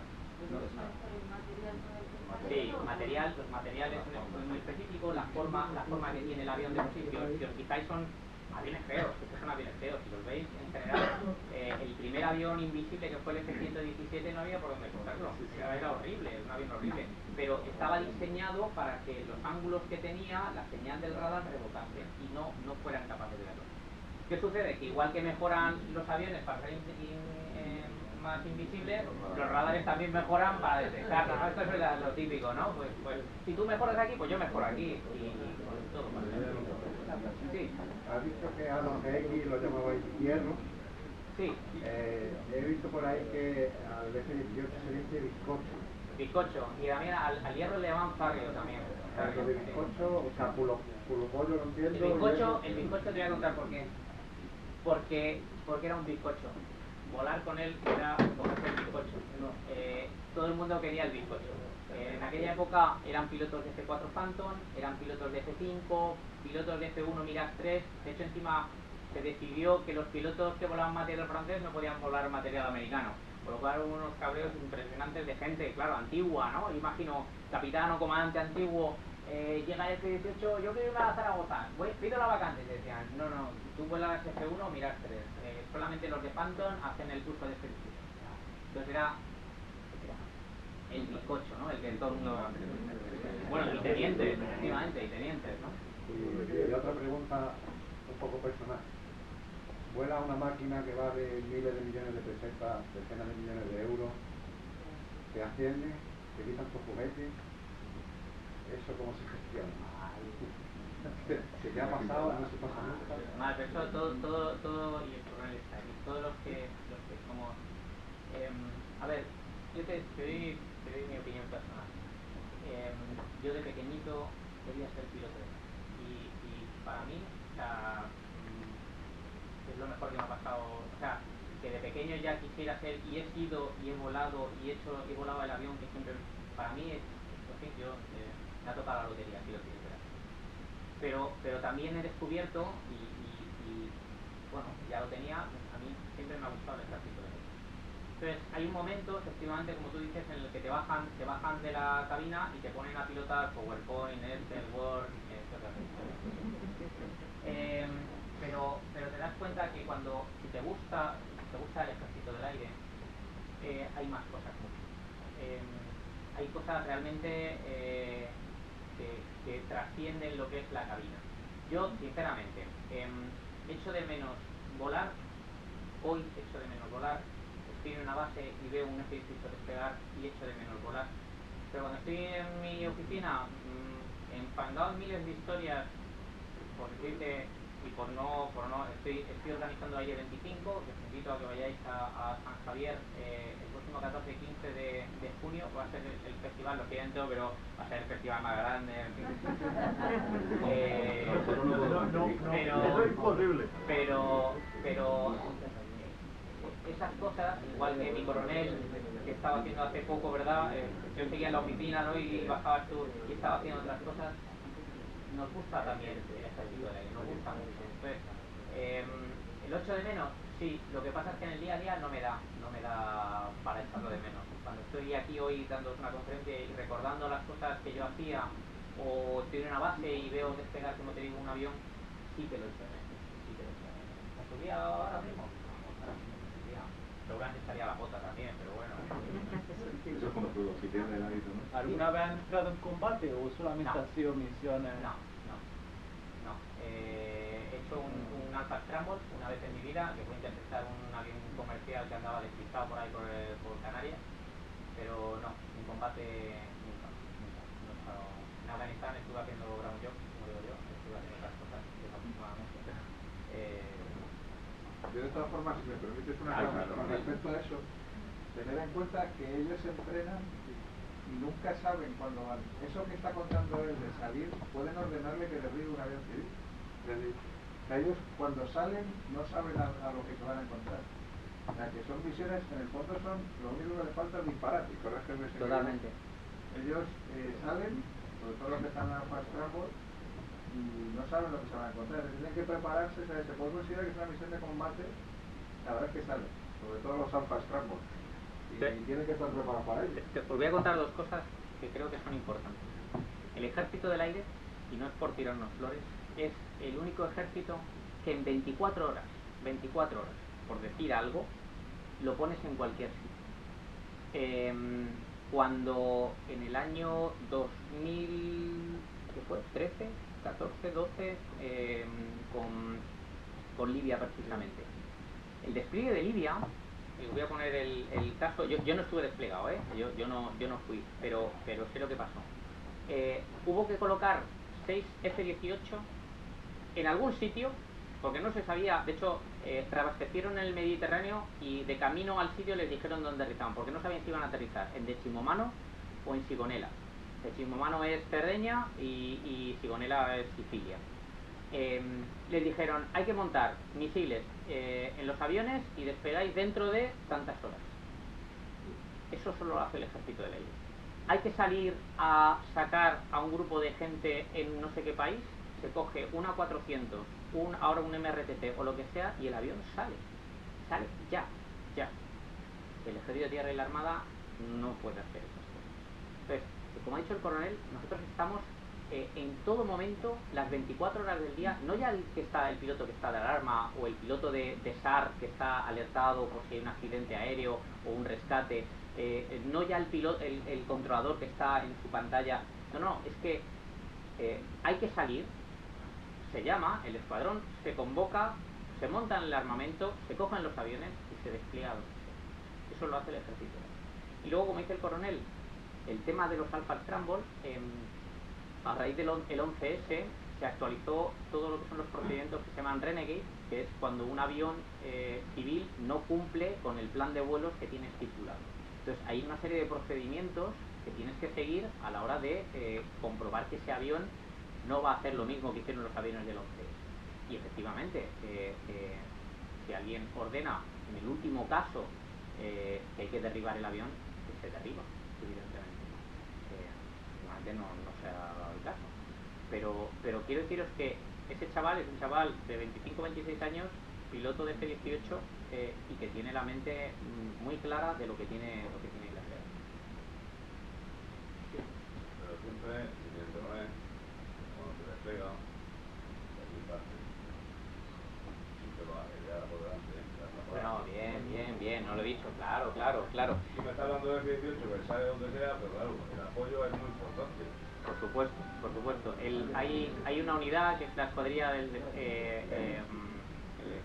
la escuadrilla de apoyo al despliegue aéreo, EADA, que lo que hacen es que cuando una unidad de combate o una unidad aérea del tipo que sea tiene que desplegar en un sitio, si hay tiempo, la idea es que ese grupo de personas van a ese sitio y te montan una mini base con todos los apoyos que necesita esa aeronave.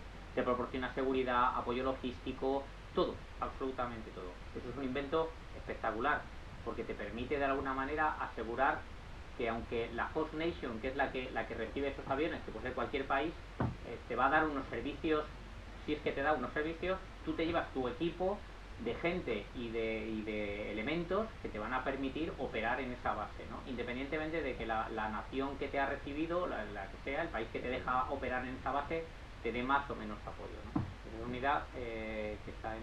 Estado de Japón, la Refa, estado en Irak, estado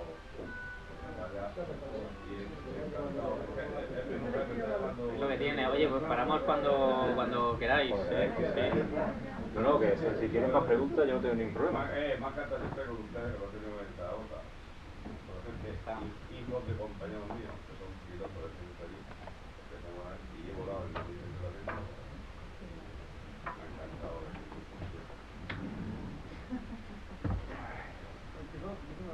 Sí. Aquí por la costa de Málaga hay deltas, ¿no? Los deltas que los hombres suelen hacer al sur de Málaga, sí, al sur de Málaga. Y me gustaría saber porque, claro, me han dicho que ahora los ataques que os hacen a mucha distancia, que se entrenan en los deltas, entre los cazas, maniobras de evasión, maniobras para interceptar. No, lo que te llamas la delta es un espacio aéreo reservado, segregado, se llama. Un espacio aéreo donde una vez que entran estos aviones que van a entrenar, los aviones comerciales no pueden entrar. Es evidente. Las zonas tienen un espacio, unas dimensiones. Efectivamente, ¿qué sucede? Que cuando las dimensiones son pequeñas, pues es complicado entrenar. Necesitamos a veces espacios grandes, ¿no? Por eso, por ejemplo, cuando entrenamos este combate aéreo que te digo en situaciones máximas, nos vamos a Canarias. Al sur de Canarias hay unas deltas enormes, hablo de casi 300 millas que te permiten entrenar en ese juego. En el sur de Málaga, creo recordar que las deltas son chiquititas, y normalmente lo que se hace ahí, más que en el combate aire-aire, se hacen o combates cerrados y con utilización de bengalas, pues las bengalas, el problema de utilizarlas sobre el suelo es que si las tiras un poquito cerca pueden generar incendios. Entonces, normalmente las usamos sobre mar siempre. Y se hace combate cerrado. Son pequeñas. Y luego también se utilizan como caps, como zonas de espera, cuando se hacen ejercicios grandes en la península, como puntos de espera o zonas de reabastecimiento. Normalmente esas son pequeñas. Sí. Y siempre que voláis 18 tenéis que ir acompañado de un wingman, como te has referido antes. Habitualmente se vuela en pareja. Habitualmente. Como los guardias civiles, en pareja. Habitualmente en pareja. Pero por un motivo, Bueno, la pareja da apoyo. Todas las tácticas normalmente son de pareja, es decir, al final tú necesitas de otro avión. Nosotros solo va un piloto en cabina, no solo por emergencias que puedan suceder, sino porque en el entrenamiento habitualmente la pareja forma, digamos, el equipo fundamental, ¿no? Entonces siempre habitualmente se vuela en pareja. Puede ser 4 aviones, son 2 parejas, o 4 aviones juntos, 8 aviones, 4 y 4 y luego las parejas, pero normalmente se vuela siempre en pareja, no se vuela solo. O sea, un avión solo no tiene una capacidad, está muy limitado en cuanto a cosas, ¿no? Lo cual no quiere decir que en las alarmas sí sale un avión solo porque es suficiente. También os digo que en otras circunstancias que ha habido a lo largo de todo este tiempo, las alarmas se han hecho dos, en función de la amenaza o de la situación, la que sea.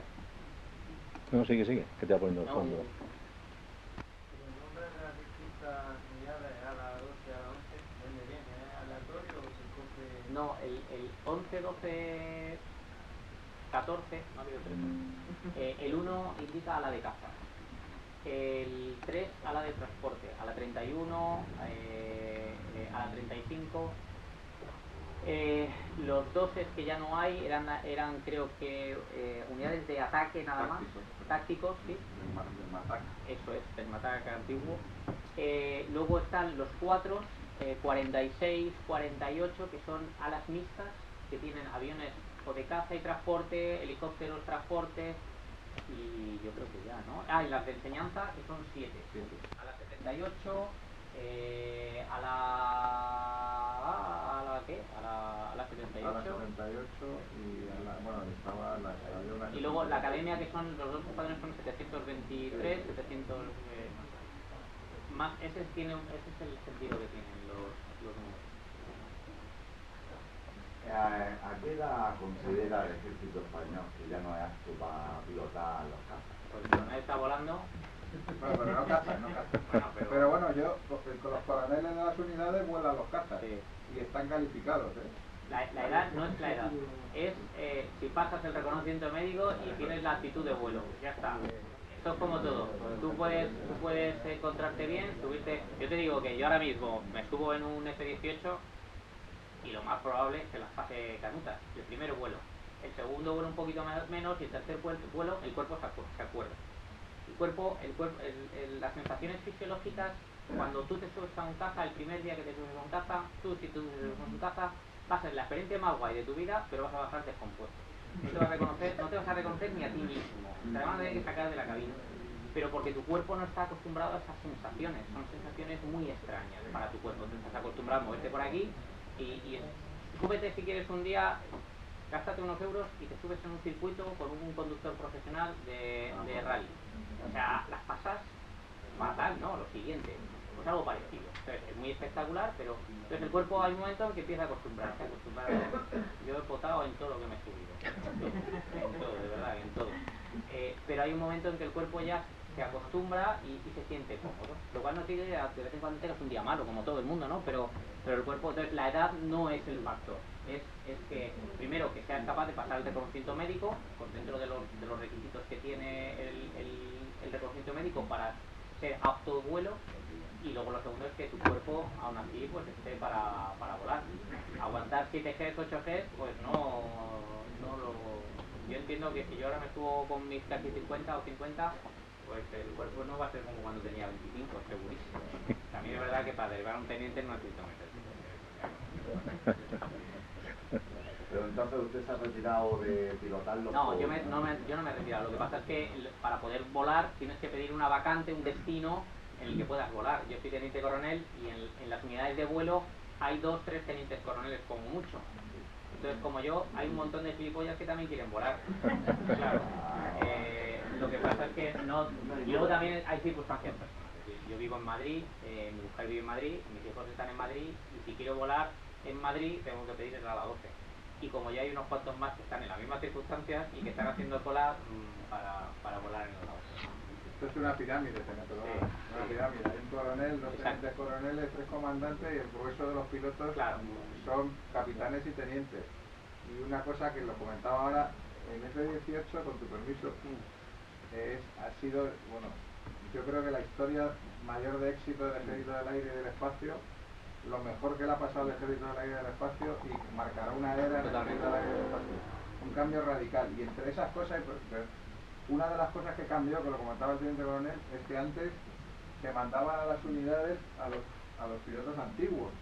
Entonces el Estado, en su pensamiento del Estado, en su, con tu permiso, en su cambio doctrinal que supuso la llegada del F-18, llegó incluso a cambiar, se empezaron a mandar tenientes recién salidos de la academia que nunca iban a las unidades punteras, que tenían que penar hasta poder llegar a las unidades punteras, empezaron a ir a las unidades a la 15, a la 12, a la 21, a la 46, y fue un cambio de mentalidad total.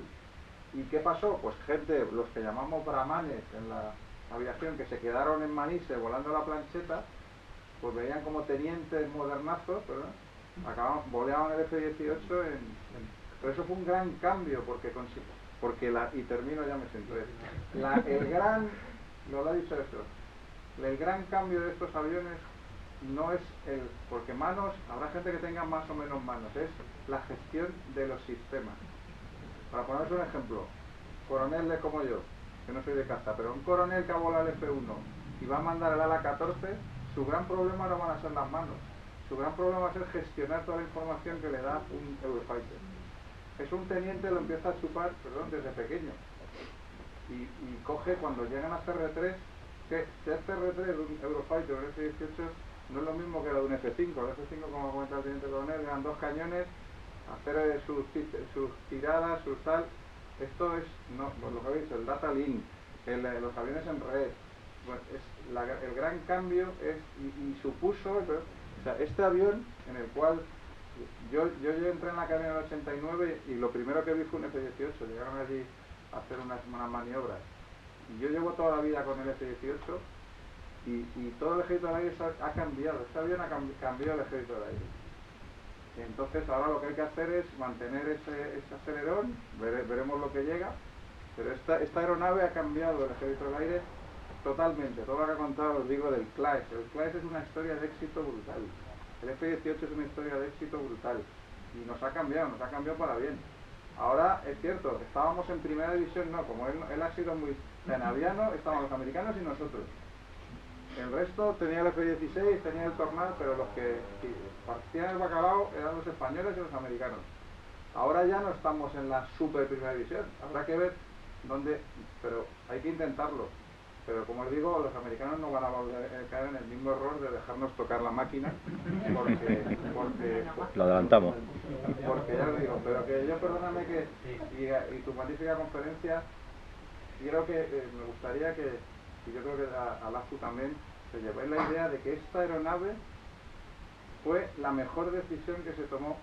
Hubiera sido maravilloso tener 144 aviones, pero con los que tenemos, todos los que han pasado por ahí, los que están todavía, han cambiado el Ejército del Aire y del Espacio, y es una aeronave que quedará en los anales de la historia de nuestro Ejército del Aire y del Espacio, porque lo revolucionó totalmente para bien. Y nada más, ya no me enrollo más.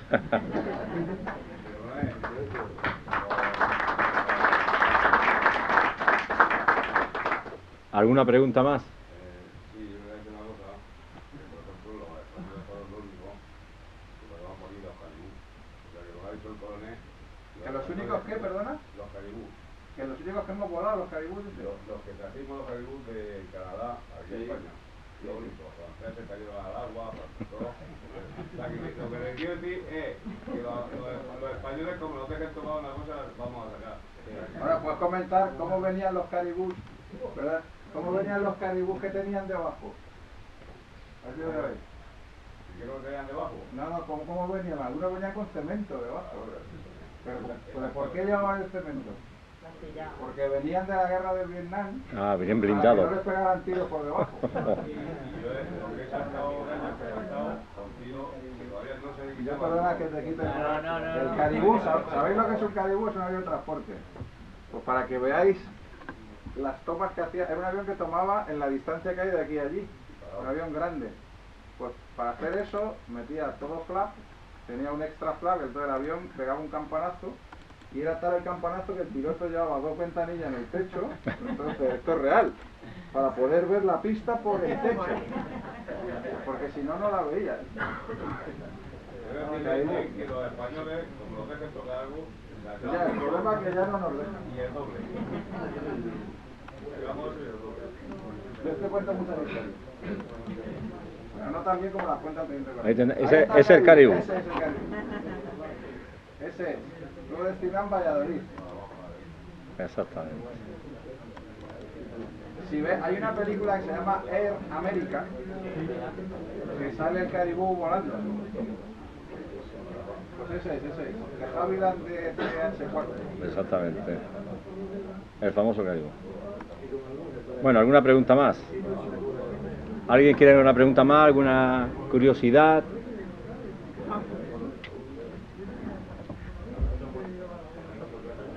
Sí, que digo, ¿alguien alguna pregunta más? ¿Alguna curiosidad antes de finalizar? Porque tenemos que ir finalizando ya, tiene que terminar la emisión. Y bueno, ¿alguna cosilla más que alguien quiere decir? César. Yo quería comentar, dar valor al avión y luego dar valor a yo estoy de acuerdo en que somos increíbles y el tema del CLAES pues es la diferencia, ¿no? de los sistemas de armas. El que aquí habla sufrió clases en la academia de programación de un comandante que no quiero hablar el nombre porque se escribe, ¿verdad? Pero que me enseñó lenguaje máquina y que años después me vi en el Red Flag con Eurofighter utilizando su conocimiento con un ingeniero de bus logrando mejorar el software del Eurofighter y todo era herencia del trabajo de esa. No lo he dicho porque no estamos hablando de Eurofighter, pero el único país que ha hecho una actualización de software en Eurofighter, en particular la Tranche 1, que son aviones desahuciados prácticamente, también la sufrimos los militares. Ha sido España y el CLAES. Todos, ahora, en el caso de los fighters, todas las modificaciones de software las hace la industria, las hace Airbus o todo el consorcio. Y si tú quieres una pagas, dicen, no, pero esto es un avión español, es un avión europeo, sí, pero le pagas a la industria. O sea, que queda en la industria española, sí, pero le pagas a la industria. Al final el dinero sale de los presupuestos de defensa, del ejército de PLAS y lo pagas. Entonces, España, y a través del CLAES, la Tranche 1, que ha sido ya, son las primeras versiones del Eurofighter, ha quedado ya desahuciada, de manera que ya no... pues España ha actualizado el software de ese avión hasta el punto de integrar armamento que otros países no son capaces de hacer. Y los que lo han hecho ha sido pagando. Porque cuando los países se ponen de acuerdo, es fácil. Es decir, oye, vamos a hacerle esto al avión, sí, se pone todo el consorcio de acuerdo, entonces repartes el precio entre todos. Pero cuando un país quiere integrar o quiere hacer algo específico, lo tiene que pagar él solito si los demás no quieren. Gran Bretaña lo ha hecho así y ellos han pagado mucho dinero, pero España, en el caso de la Tranche 1, ha implementado su propio software y lo ha hecho el CLAES. ¿Y por qué lo ha hecho el CLAES? Como ha dicho el coronel, porque la decisión de comprar el F-18 con aquellos retornos industriales y ese conocimiento ha hecho que seamos muy independientes. Eso es algo que no... Pero bueno. Bueno, pues dicho esto, quiero agradecer la magnífica conferencia que nos ha impartido el teniente coronel Lafuente, José Antonio, agradecerte el esfuerzo que ha hecho, agradecer al Ejército del Aire todo el apoyo prestado para que esta conferencia llegue a buen puerto. Recibí la carta del general Cuenca, también Rodea, y la cual me expresaba que fuese todo un éxito, que no lo dudábamos, y dicho esto, pues por mi parte, y por parte de los miembros de la Asociación Aeronáutica Andaluza Orión, muchísimas gracias por el apoyo, muchas gracias a todos por su asistencia, a todos los que nos han acompañado hoy, gracias por arroparnos, y antes de finalizar, dos puntualizaciones. Una, espero verles a todos el próximo 28 y 29 de junio en el próximo Festival Aero, es decir, 9º ya, y todo lo que hemos escuchado de palabras de boca del teniente coronel, piloto de caza de F-18, pues recordarles que tendremos el F-18 en nuestra playa por primera vez en 19 años. Hemos conseguido que venga el bizcocho, un bizcochito para todos, y viene bien acompañado. Viene bien acompañado de otras unidades del Ejército Aéreo, como he dicho, tanto de la Escuela Militar de Paracaidismo como de nuestra querida patrulla ASPA, y le emplazo a todos ese día. Es un festival aéreo bastante fuerte, tenemos participación internacional, como ya saben, el F-16 polaco, que vendrá a pelearse con el bizcocho, entre comillas. Se han picado los húngaros también, con su SAC Gripen, y Eslovenia vuelve a repetir nuevamente en este festival con el Papa Charlie 9 Mike. Antes de nada, quiero agradecer este esfuerzo al teniente coronel entregándole unos pequeños obsequios.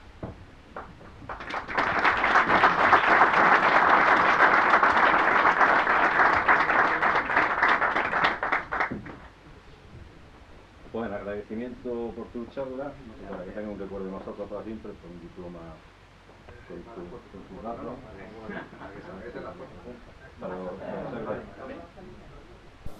El 28 y 29 de junio, pero aquí el festival es de enero. Para que conserve este recuerdo. Y desde Murcia a esta altura. Será más o menos. No son más o menos.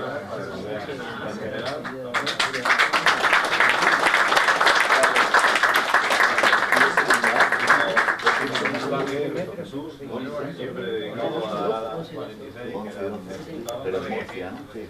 Había gato y con un 46. Bueno, el gato viene aquí. Y ya por último, pero hay coche. estrenamos el vídeo de la Sociedad Aeronáutica. Sí, más o menos. No voy a ir a la conferencia, no. Nada.